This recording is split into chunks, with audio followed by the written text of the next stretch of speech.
Oh hello, welcome to a total beginner's guide to TTRPGs.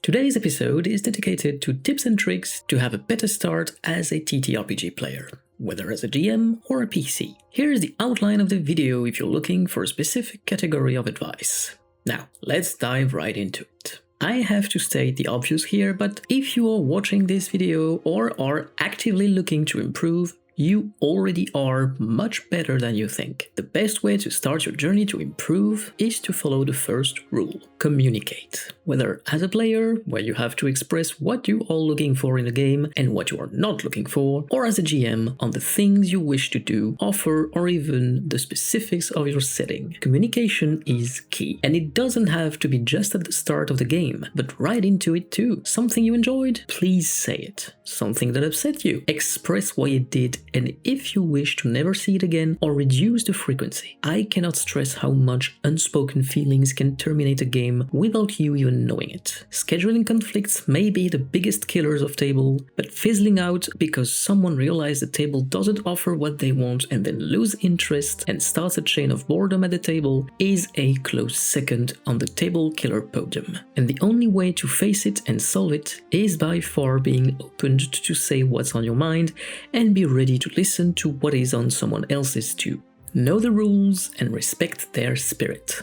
Whatever the game you are playing, there will be a set of rules and mechanics. It is highly advised to know, at the very least, the one that apply to you or the characters you control, but it is also fine to look them up when you forget. What matters is to apply them in a relevant manner. However, I have to say that on some occasions, I'd say once every other game, it is also okay to forego a rule if it would slow the narrative or fun of the moment. See the rules as guidelines. It's okay to wander outside of it once in a while, and that is exactly how most incredibly fun homebrew stuff starts. And please, what happens at the table must stay at the table and vice versa. It is self-explanatory enough. For the players, you are not your character, but you are part of a game. A famous quote at a TTRPG table that gets on a lot of people's nerves is the infamous "this is what my character would do." Most of the time said before an action that will actively ruin the fun for at least one other person, if not the whole table. And then explain that you can't be liable because it's your character. Yes, sometimes, in the name of roleplay, your character will make an action that is on brand with that personality. But if you do it only when it is convenient, annoys most of the table, or only amuses you, that's not roleplay. You are just being a donkey. Furthermore, characters, just like people and audience, have layers. Depth of character can show growth. Take your favorite main character in fiction or literature. I can bet with absolute certainty that the person they were at the start is far different from the one at the end. So why would your creation not be the same? Also, avoid stereotypes, or give them a twist. We all have a fantasy we wish to live, whether being a dark and broody assassin that looks for the darkest corner of the room when they get into a public place, or the towering figure full of muscles that solves most of its problem with its fists. Even though they happen to be fun, they can be limiting or plain boring. My advice for this is to give them a twist. That dark broody figure? What if they stay off to the side because of their stutter? The towering mountain? They are actually well versed in bird watching and are not looking to restore their lost honor. They hope to see the rarest of birds whose nest can only be found atop the most dangerous mountain. Finally, dear players, please assist your GMs. That one is key to ensure the longevity of your tables and strengthen friendships. The GM will have quite a workload, knowing about the setting, keeping tracks of what you're doing, paying attention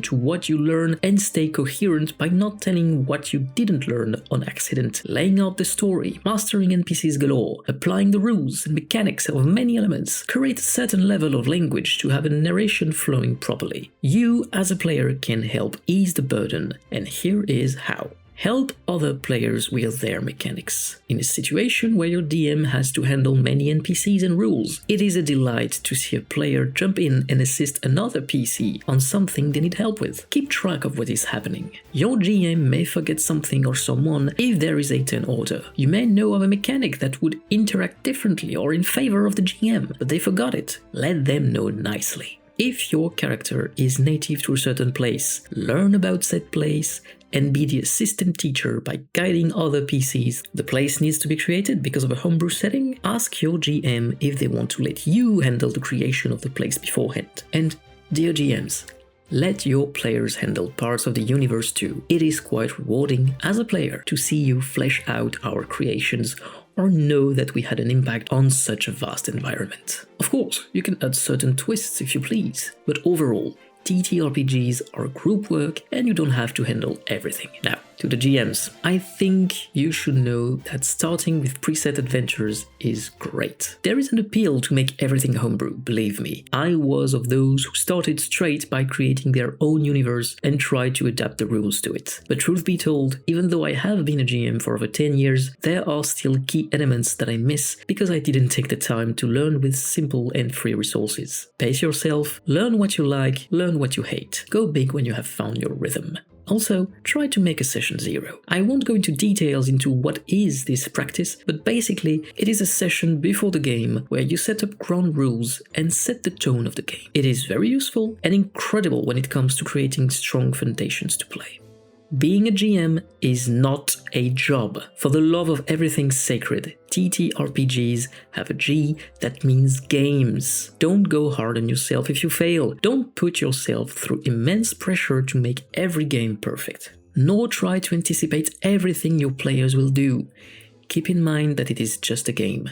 So please, go easy on yourselves. Now, we are at the end of the first series of this little guide. I wouldn't want you to go off without paths to explore. Most of them are guided at D&D players. I trust you to have the necessary hindsight to take what you need and leave what's specific to D&D. For GMs, I highly recommend Joe Cat's Crap Guide to Dungeon Master. It is pure gold to fully understand what it is to be a GM and how to correctly handle the task. Bit of a warning, there is profanity into it, so here's that. I can also recommend the catalogue of The Fantasy Forge, a great channel handing out relevant tips for world builders. For players, let me guide you toward Ginny D's playlist for players, right here. There are incredible tips for players in general, as well as players who would like to take the path of the GM someday. If you have any requests in terms of content about TTRPGs, looking for specific tips, or maybe want to give me ideas for a second series to do with this guide, feel free to drop it in the comments. It was the Knight from Elderia, and yet I smile.